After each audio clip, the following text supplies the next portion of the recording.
wawe mubyeyi w'impuhwe, wowe waduhishuriye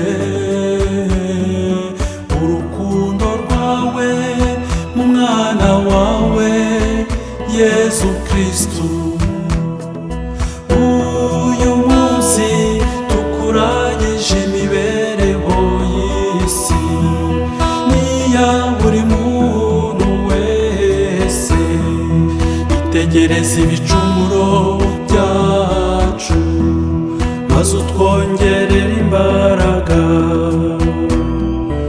utsinde icyitwa ikibi cyose, abatuye isi bose umenye impuhwe zawe, kugira ngo muri wowe Mana imwe mu butatu babone iteka isoko yo kwizera.